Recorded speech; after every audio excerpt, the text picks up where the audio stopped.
Good afternoon, and welcome to Let's Talk on Win TV. I'm your host, Denise Rollard Barnes, publisher of the Washington Informer, and welcome to my cozy little office. I hope you all don't mind all the junk, but we just celebrated our spelling bee and all kinds of things going on. So, I love to have my space as you all, I go into your space, right? On your cell phones, on your laptops, your computers, whatever the case is.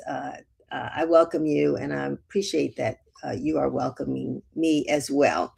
But at any rate, as you know, it's Friday, April the 10th. Beautiful day. We're getting ready to have some warm temperatures next week. So get ready. We've gone from 30 degrees earlier this week to 90 degrees in a couple of days. So I hope that you all have been weathering the weather, if you know what I mean. Anyway, today we have a wonderful lineup of guests. We're kicking off things with a lot of issues, some essential discussions that touch on our lives, our community health, and the well-being of our families.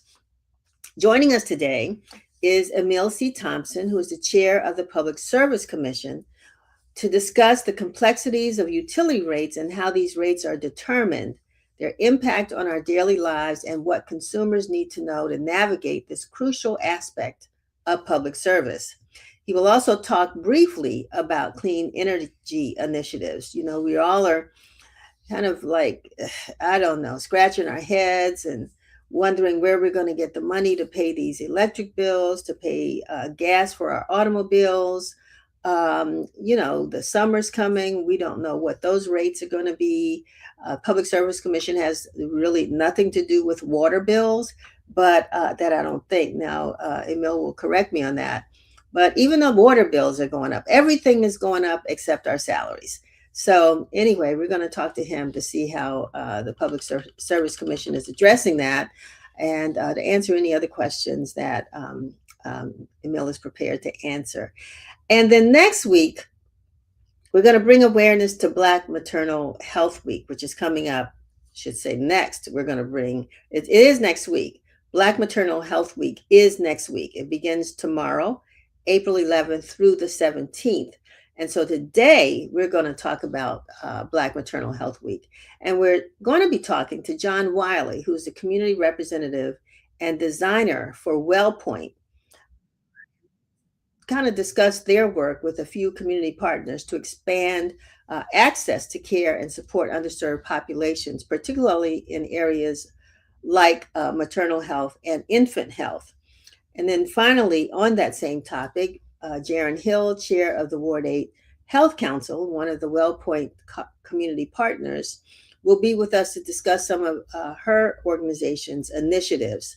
The council is leading efforts to improve maternal health outcomes east of the river, east of the Anacostia River. For those who are not in the DMV, it's like across the tracks, we're across the river, by expanding access to culturally competent care and supporting community-based models such as doula services. That doesn't sound familiar. Jarren will fill you in on what that's all about and how those services are being provided to residents east of the river. But before we jump into our first conversation, be sure to pick up your copy of this week's Washington Informer.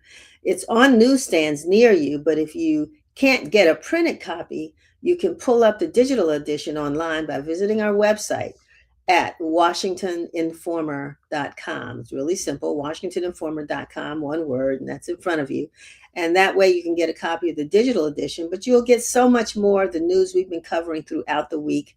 Everything can't go into those pages of the newspaper, but our staff is constantly covering the District of Columbia and putting stories out there that we hope that are informative, inspiring, and that information you can use. So pick up a copy of the Washington Informer. We're over stands throughout the city, including Virginia, Maryland, Prince George's County, and Montgomery County. So there are places all over the city where you can get a copy of the Informer. But to make it easy on you, just visit WashingtonInformer.com. That's where you can get the digital edition and so much more. And we invite you to become a subscriber there. There's a link. All we ask you to do is to give us your email address, and you automatically become a part of the Washington Informer family. You can receive our weekly Win Daily newsletter so that you can keep up with the local news that we're reporting every day. And then there are other newsletters there that you may be interested in. We also invite you to share this broadcast and your social media with your social media friends, followers, your followers, um, on platforms including Facebook, IG, X, TikTok, LinkedIn, YouTube. I could probably name more, but I won't. There's so many social media platforms out there, but your favorite, whatever your favorite is, just look up washinformer.com or washinformer, and you can find us there.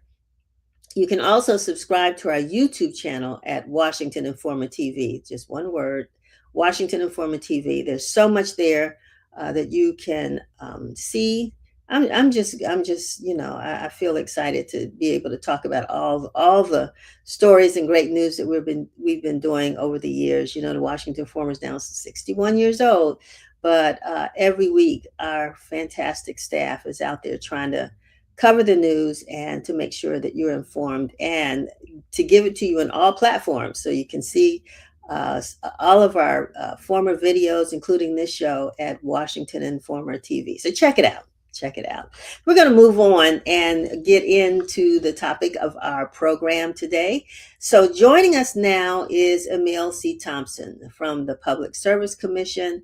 I want to welcome him. Welcome you, Emile, to Let's Talk. You there? Yes. Thank you for having me as always, Denise. I really enjoy coming and talking. So looking forward to the discussion today. No, wonderful. I mean, this is a tough time. There's so much going on, you know, in the city, and so I'm glad that you're always making yourself available to help explain things to our viewers, because one of the big news right now is the rise in these utility bills, but particularly in electric bills. um, Nobody knows where to point the fingers, and but there's only one place I guess they can go for help, which is with their electric provider, and in this case for the district it's Pepco. But let's talk about that. I mean, what is the Public Service Commission actually doing right now to address this rise in electric bills? Yeah. So I think it's helpful to give just first a little bit of context, right? So the Public Service Commission is charged with ensuring that the utilities it regulates provide safe, affordable, and reliable service. And I heard you say earlier you weren't sure if DC Water is under our auspices or under our regulatory oversight, and they're not because they are quasi-governmental agency. So it's really Pepco, Washington Gas, and Verizon landline services. And when we say we regulate them, we regulate the distribution portion of your bill. So if you ever take a look at your electric bill, you'll see that it's broken out into different parts. There's a distribution component, which we regulate. There's a transmission component, which we don't. There's a supply or generation component. We also don't regulate that. And then finally, there is taxes, and those are set by, of course, DC Council. And so when you look at the electric bill with those four parts, the commission regulates about 27% of that. And so to break it down really simple, if your bill is $100, which I think people would be happy if they had a $100 bill, Really? if you had a $100 bill, the DC Commission can only affect $27 of it. And I think that's a real thing that people need to understand, because when we start talking about what's driving costs, how to fix those cost drivers, we have to understand what the levers are and who's in control of those levers.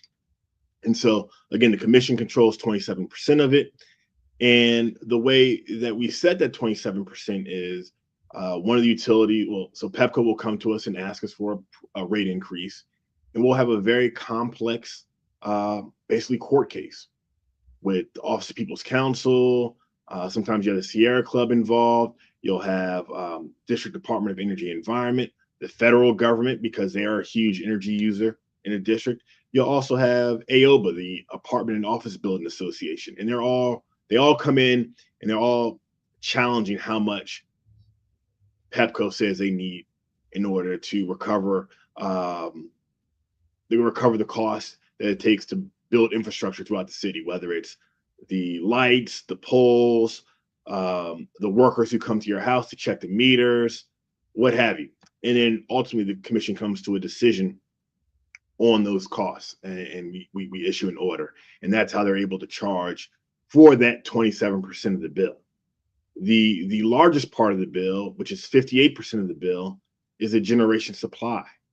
And what we've seen over the last 2 years is that part has really increased. When I first started, it was about it was about 51% of the bill, and now it's going up to 58, and that's because of issues that we necessarily don't have complete control over. And one of them is we hear a lot about data centers and how they use a lot of energy, and so as they use more energy and less energy is coming onto the grid, that makes the price of energy increase. And so we've seen costs increase there. We've also seen the compliance fees associated with our renewable energy portfolio, our clean energy goals, go up. And so that has been a cost driver. And so we have to look at all these issues to figure out the best way to really solve the issue of rising costs. But as you stated earlier, the prices of everything has gone up. And so we have to figure out what we can do. There's so many layers to this conversation, and everything that you mentioned, I could come up with 5 questions or more about that. But I want to go back a little bit, Emile, and I don't know if you can really. I'm trying to understand the history, of Mm, the mission, because back in the day, I mean, I can only go back but so far, but I can go back. There was once upon a time something called the Washington Gas Light Company, right? mhm. And so they provided both gas and electricity, if I'm not mistaken, in the district. So after, I mean, when did the Public Service Commission, what's the age or history of this organization, and why was it created? Right. So Washington Gas Light, interestingly enough, was always, at least my understanding, is always a natural gas company, but they Okay, used natural gas for lighting at one point. I believe that's the case. okay, But to really answer your question, the commission has been around since I believe 1913, 113 years old. okay. And what you have is you have public service commissions across the nation because you have these what we call regulated monopolies. It was determined that it was more effective to have one company owning the poles instead of having 10 different companies having poles and mismatched across the city. One company doing and owning that infrastructure because it costs so much to do, and it would be and for a number of reasons it was much more efficient, cost effective for one company to own them. But as a result, you have a public service commission who then regulates them and ensures that the service they're providing is safe, it's affordable, and it's reliable. And so every state across the United States has a public service commission. Overseas, they have the equivalents. They have different names, but this model is not unique to the United States or even to the district. Interesting. Okay. So, I mean, it goes way back, and it certainly does help. And this is one agency few consumers know anything about, but it's almost like a quasi sort of advocate for consumers to try to make sure that when rates, that there's a process for utility companies that they have to go through before they can just automatically increase rates. Right. Correct, correct. And Okay. and we really we would call ourselves a quasi judicial body because when we're making rulings, we're acting as a court, and we're making rulings. Our rulings are appealed to the Court of Appeals if somebody has a problem with.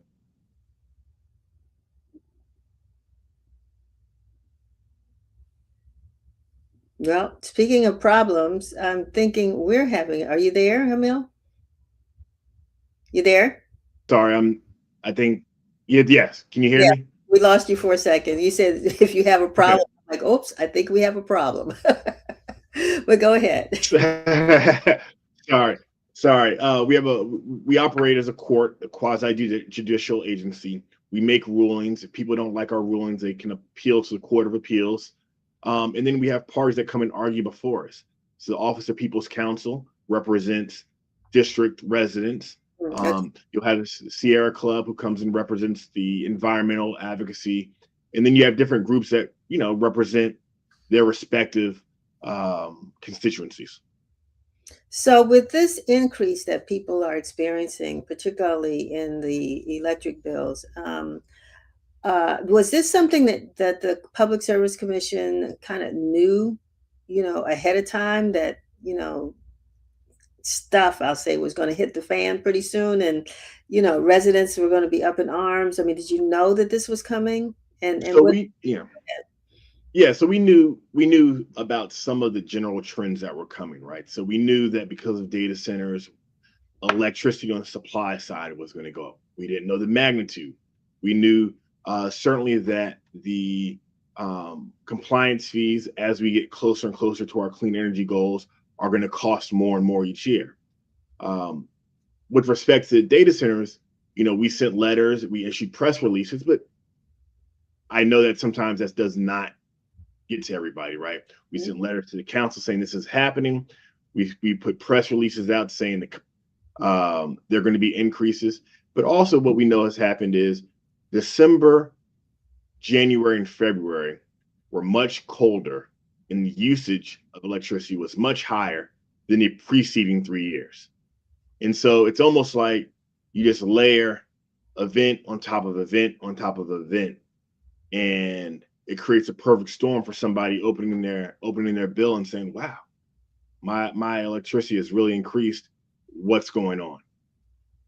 So, is there does the Public Service Commission play any role in kind of addressing these increases? I know that PEPCO, for example, has a program, which I think it's become a political debate right now as to who should have done what and when, and is it too late, and will this address the problem or not?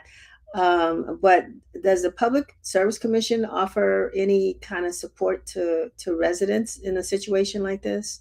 Yes. So the first thing I'll say is, if you feel if you believe your bill is wrong, please come to us. Right? We have no problem verifying that the bill is correct. We want to make sure that people have accurate bills. But on top of that, we certainly offer utility discount programs for both PEPCO and Washington Gas.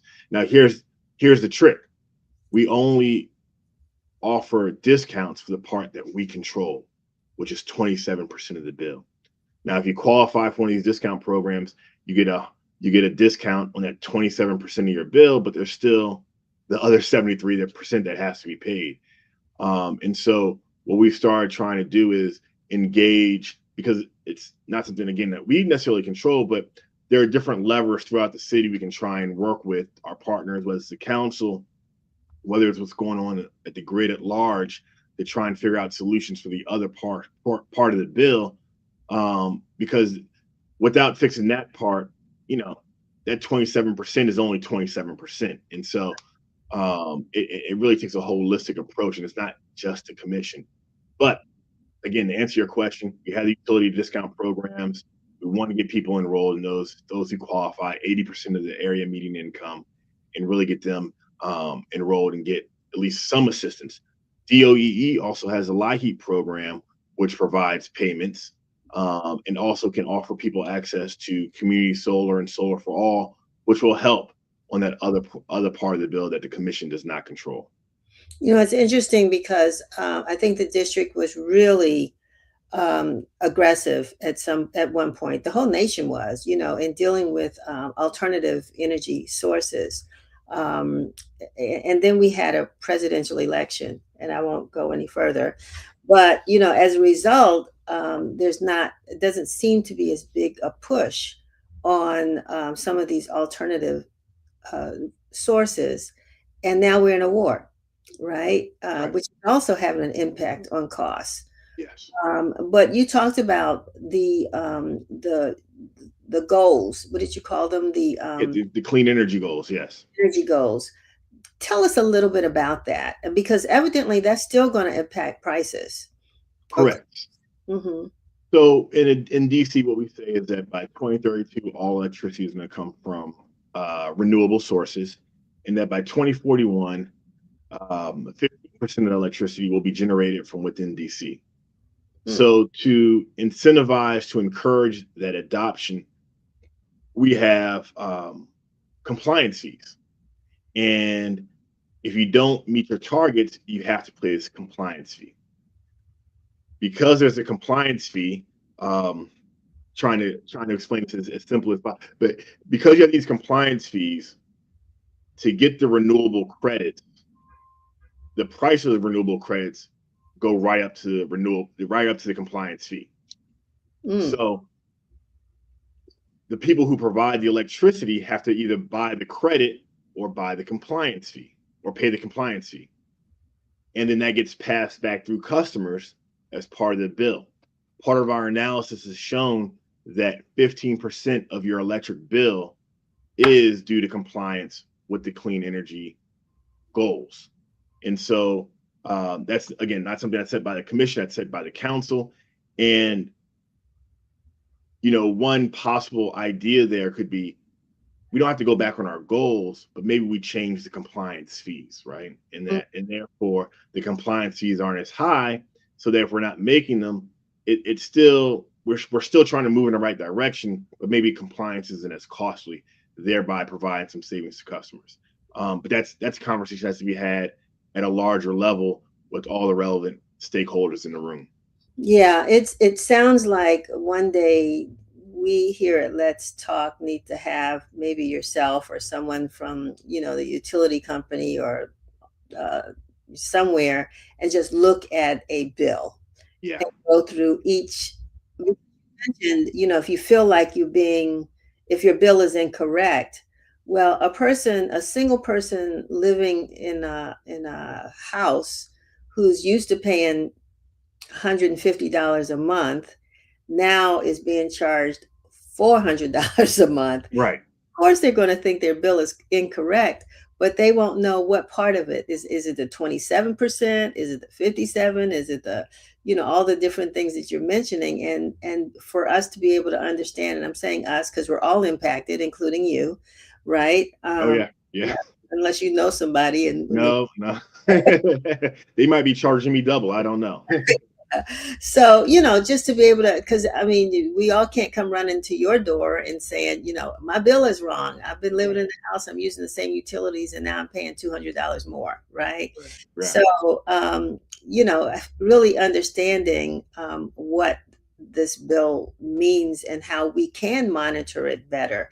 I mean, is there anything you would tell consumers to do or bill payers to do? What numbers should they really be looking at when they get their utility bill? Well, so your utility bill is all driven off of usage, right? And so you use X amount a month, and then depending upon the certain categories, it's multiplied by the rate. And so when you're looking at your bill, the quickest thing that any individual person can do or family is reduce usage. And, you know, it's hard. We're getting ready to talk about the hot weather that's coming up. You want to keep your thermostat at 69. Maybe that's not the thing to do. You know, maybe you need to keep it at 73, 74. Wear shorts in it. Right? You're gonna cut it off until it's too hot. There you go. But yeah, I mean, I think, you know, we're in a space where we need to think more and more about conservation. We have long said that the cheapest kilowatt is the one you don't use. Right. And so figure out how we can reduce usage. But we also know that electricity is an essential source, right? For our TVs, our computers, our appliances, our cell phones.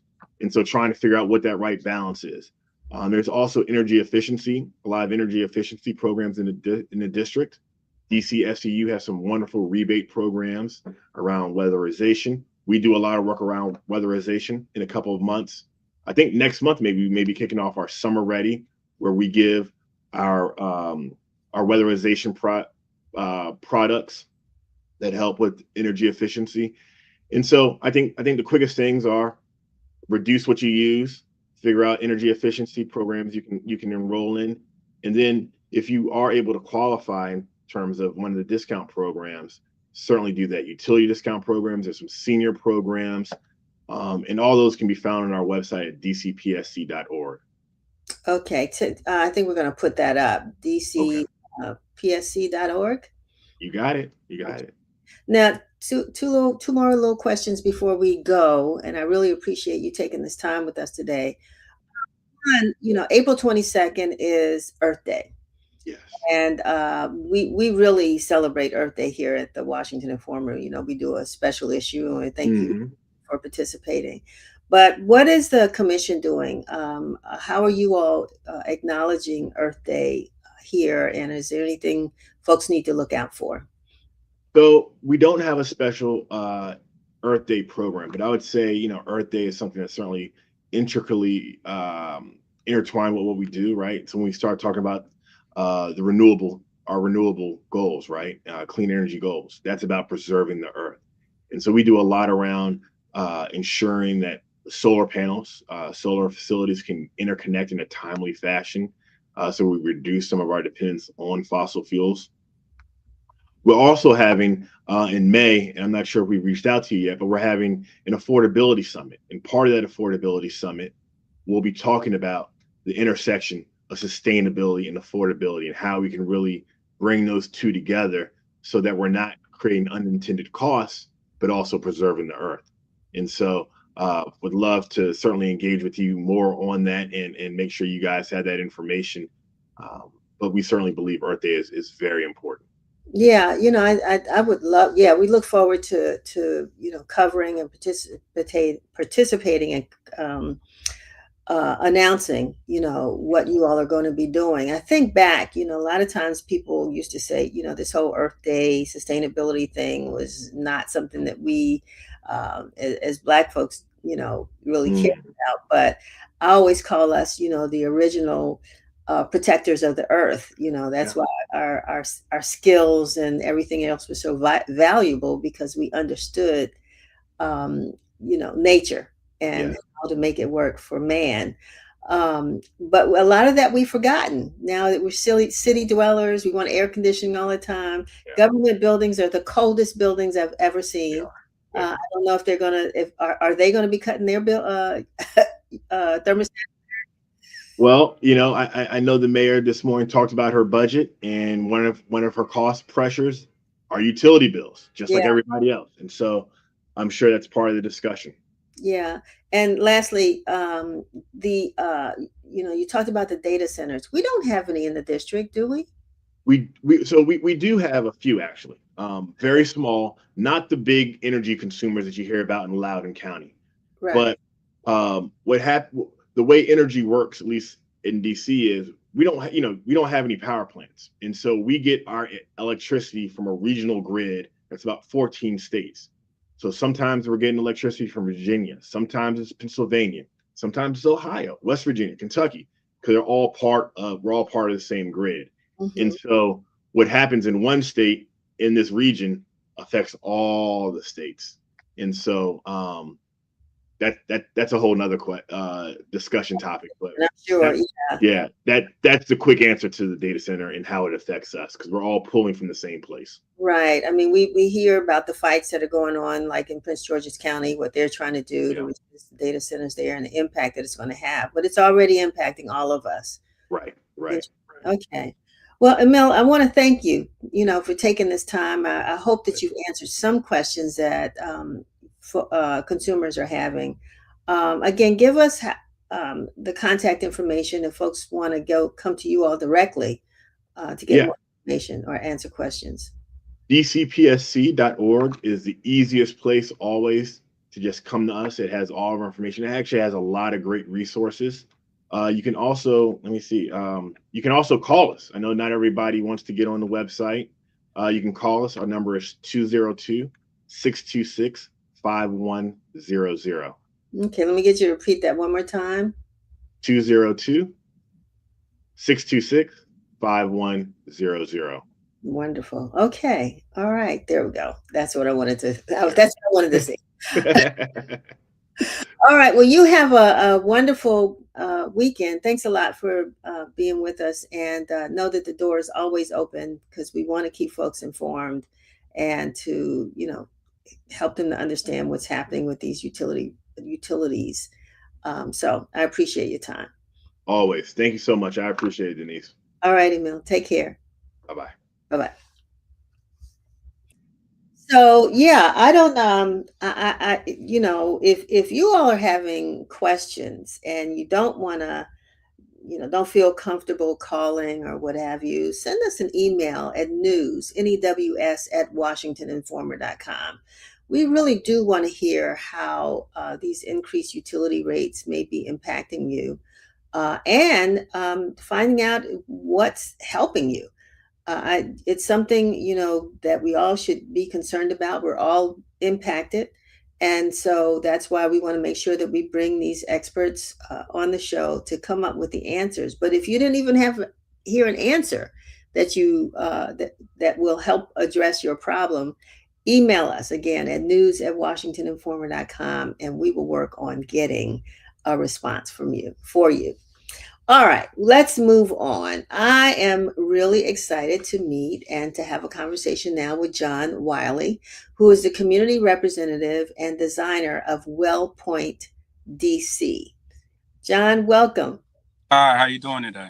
I'm good. The people in their cars today, where y'all going? I help the community. Part of my job. Just glad to be here. Oh, good. Okay. All right. Doing your work. So, you are manage. Well, tell folks what WellPoint is, first of all. I don't want to tell folks. I want you to tell them. So, well, is a managed care district. Can you hear me? Okay. You're breaking up. I think I lost you.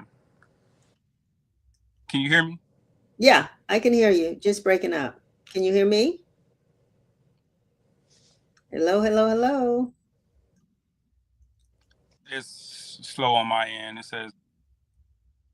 Say it one more time. So just yeah, I'm saying I can hear you, but you're breaking up. So I'm just hoping that you can tell our It's, viewers what WellPoint is. Not working. What I think we'll do, while you and our producers get that part fixed, I think we'll move on to, because we're in the same conversation. We're talking about Black Maternal Health Week. And I'm really excited to have Jaren Hill with us, who's the chair of the Ward 8 Health Council. Jaren, you in the car too. I tell you, everybody's out there working in the community. How's your connection? Take yourself off mute and tell me what's going on. I think I'm good. I'm stable. I think I'm solid. I'm in one place, so I think I'm good with my connection. Okay, really good. And what we might do, because John is having some issues, we might just bring him in a little bit, and we'll just have a group conversation if that's okay with you. Absolutely. One of the things I wanted to talk to him about, after you tell us a little bit about the Ward 8 Council, is this statistic from the DC Department of Health that shows that 90% of pregnancy related deaths in the District of Columbia occur among Black residents, with the highest risk for those in Ward 7 and 8. And what those factors are that are causing these high death rates, it says, include, again, systemic racism. That's always an issue. Lack of prenatal care access, and higher rates of comorbidities. This is not new information for us. And now, here you are, you're with the Health Council and an advocate. I've heard you testify. But how do these statistics make you feel? And, what is it that you think is not happening? Great questions. Great questions. And let me say, I'm a mom first, right? I'm actually at an appointment with my son, so I'm sitting in the car because my son is right inside, handling some things in preparation for spring break. And not only am I the mother of a beautiful Black boy in Ward 8, I also have identical twin daughters, right? And recognizing that Ward 8 is ground zero for the Black maternal health crisis, it is my duty to do all that I can to support, birthing people in my community and giving them the resources that I wish I had bringing my daughter's earthside. So that's really the crux of my passion when it comes to Black maternal health, really trying to be who I needed and create the systems of support that I wish were there in my birthing process of my daughters. And with that, as I'm the chair of the Ward 8 Health Council, I'm really clear that I stand on the shoulders of giants, that I didn't just get here saying that this is a good idea. It's because of folks like you, Miss Denise Rolock Barnes, the Marion Berries of the world, the Wilhelmina Rolocks, right? The Mary Cuthberts, James Bunn, William Lockridge.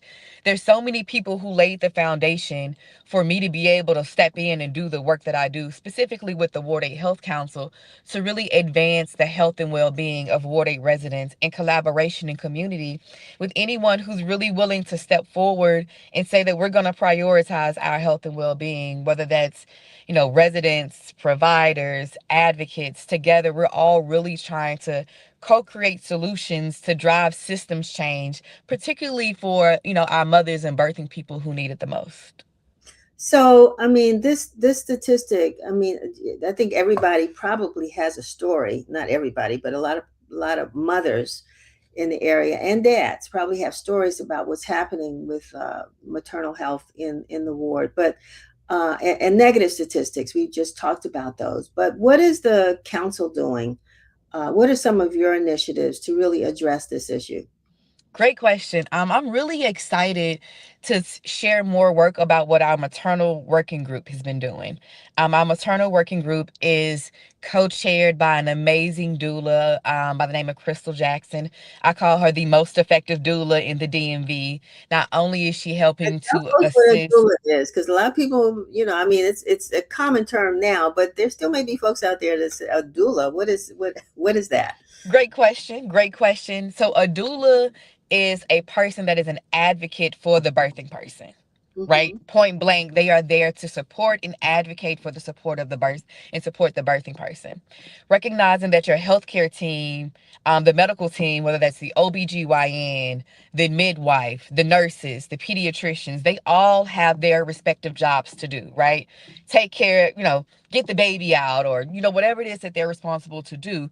But who's really listening to and understanding and advocating for the mother and the birthing person? And that's the role of the doula, right? Hmm. That's, she's cold. Let's get her a blanket. She doesn't want an epidural. She's hungry. She says she's in pain, right? So the doula is really there to be an advocate, a cheerleader, and a supporter for the birthing person. And how does that doula end up in the life of the mother? Where do they just appear in the birthing room, or is it during the process of pregnancy? That is an excellent question as well. And it's almost like you've been reading and hearing the meetings that we've been having this week. So traditionally, the patient and the birthing person would identify the doula, right? So through your insurance in DC, we luckily have Medicaid reimbursement. So if you are a Medicaid recipient, you qualify for doula support. So traditionally, the birthing pregnant person would find and identify their doula. So through some of the work that the maternal working group is doing, we have the Doula Learning Action Collaborative to make doula accessibility easier for everyone, so that doulas understand how to be Medicaid reimbursed so that the billing isn't a challenge, as well as having some of that back end support of communications and marketing to let folks know how to find the doulas. And again, that is a birth child of the maternal working group that Crystal Jackson with the Queen Mama Doula Services and Leah with Children's Law Center have been really working together, because we recognize that doula support is statistically proven to improve birthing and maternal health rates. Like, it's statistically proven. And so what we're trying to do is embed more doula support into a couple of different ways and mechanisms. What I'm really excited to let you know that just this week, in partnership with Children's National Medical Center, Wellpoint, and the Queen Mama Doula Services, we're trying to embed doula services within Cedar Hill Regional Medical Center. So when you ask how would doulas show up, we're trying to have doulas be on staff as a part of the healthcare team, along with the nurses and midwives and OBGYNs to really advocate bedside at Cedar Hill, which is, our new hospital here in the Great Ward 8. But then I also say we're trying to not just have doulas available at bedside to support doing labor and delivery, but also trying to do something really innovative, right? To also include a postpartum support visit as well. When you have that baby, within the first week, the baby needs to be seen by a pediatrician. And what we found out is at Cedar Hill, those pediatricians are from Children's National Medical Center. Right? So the baby's first pediatrician is already a part of Children's. And so what we're trying to do is create a seamless transition where that mom with doula support can have her child's first pediatric visit at Children's, right? So when you leave the hospital, you know that you can have a follow-up visit at Children's. But then to go a step farther, because we know who our community is and we know who we are. If your appointment is at 1:00, you might be trying to park the car at 12:55 and walking through the door at 12:59. Which, if that's your first baby's doctor's appointment, that's not really the environment that would be ideal to make Right. this happen. Right. So what we're trying to do is have that doula also accompany you to that baby's first doctor's appointment. So that if your appointment is at 1:00, our doulas would show up at your house or at DC Health or at Grounded or some neutral place that you're comfortable, maybe about 11:30 or 12, right? So we're going to prep you. And then not only are we going to make sure that your anxiety is down, that you have any questions answered, we're going to also embed food into that as well. So the doula will come with a postpartum, nutritionally dense, culturally relevant meal to also, again, reduce your anxiety, make sure that any questions you have are answered, and assist you with that first baby's doctor's appointment. So that's something that we're really trying to do differently to really create a continuum of care from labor and delivery to that first pediatric appointment to really connect the dots in an amazing, beautiful way. And so we have a lot of folks who are on board with doing that. Children's has said that they'll support. Cedar Hills Women's Services has been phenomenal in their support as well. And I see that we've also been joined by our friends at Wellpoint because we talked to them as well this morning. They're on board with supporting this as well. So really Yeah. excited for the holistic approach. Wonderful. John is trying to get us all settled over there, but I don't know if we can take him out for a sec. Thank you. Let me ask you this question, Jarren. Because one of the the report also included comorbidities, meaning that pregnant women sometimes are showing up with other kinds of health conditions like high blood pressure, diabetes. I mean, just a whole bunch of other things that impact the pregnancy. Is that an observation that you all have seen as well? And what is the Health Council doing to address that? You can't solve it, but Absolutely. So that's another one of the things that when we talk about that postpartum visit that we'll be screening for, and the doulas will be supporting that as well through amazing support. Sibley, I believe it was Sibley donated or sponsored and provided a lot of blood pressure cups to our doulas. So that they're able to monitor for hypertension and things like that to then be able to, send the resources and the referrals accordingly. And that's where I'm really excited to also then tap into resources like Link You, which is a platform by the DC Department of Health to then, follow up with those referrals, whether it's mental health support, diabetes support, food access, or whatever else is needed. So to really look at and be a holistic approach to then moving resources and referrals accordingly. I heard a statistic this morning that the birth rate in the United States has deeply declined, and they are crediting it to the decrease in teen pregnancies. So when we think about our topic today, dealing with maternal health, sometimes we're thinking about, oh, those teenagers, blah, blah, blah. But this goes across all age ranges when we're talking about the issues of maternal health. But what are you all seeing as well with regards to the women that, if there are any statistics that you all address that deal with the women in Ward 7 and 8, and who are the ones that are at greatest risk? One of the things that is interesting about that statistic about the Black maternal health crisis is that it's literally Black women. It goes across age, it goes across income brackets, it goes across education, it goes across where you're located. So this is a uniquely Black women's issue.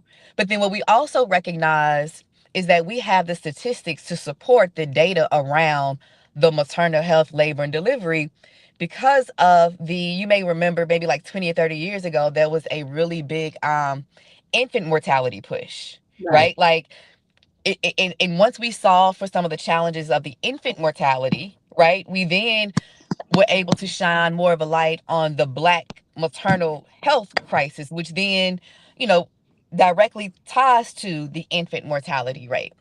But what I really want to acknowledge is that we have the statistics to support the maternal labor and delivery moment, Mm-hmm. but it's actually a larger crisis about Black women's health, Yeah. right? This is not Interesting. isolated to a woman's ability to reproduce, right? Mm-hmm. This also shines a light on the deficit of, you know, lesbians in the LGBTQIA community. If we were to focus in, we'd see challenges there. We're looking at whether it's older pregnancies of people who are above the ages of 35 and teen pregnancy. So this is across the board. And this is really just being able to shine a light on the Black women's health crisis of believe Black women when we say we're in pain or whatever's going on. But again, Mm-hmm. we're really able to use the labor and delivery maternity moment as a key indicator where we know that women are transitioning already, in life and in community. So one would have thought, and I want you to, I know I saw you on a hearing recently about Cedar Hill, and I want you to talk a little bit about that, because that, we thought, and we still are hopeful, will have an impact on these statistics. Is the hospital really gearing up for the kinds of things that you're talking about? You talked about, the connection with Children's Hospital. You talked about bringing doulas there to the hospital.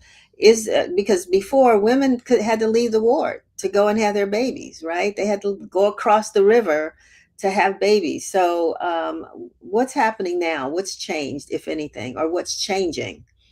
Great questions. Great questions. One, having Cedar Hill Regional Medical Center in Ward 8 is a game changer. Like, just point blank, hard stop, that's a game changer. We haven't been able to have babies in Ward 8 for quite some time, right? Since the closure of UMC's labor and delivery department. But now we're able for our folks to have babies in community. So that in and of itself is a game changer. But Mm-hmm. then when you add on top of that the other kind of wraparound resources and support that we're also trying to embed, again, another game changer. It's not often that a hospital seems to be, well, I don't know of any hospital in the area that's trying to embed doula services within it, right? And Mm-hmm. so that, again, their willingness and being open to that type of conversation is a game changer.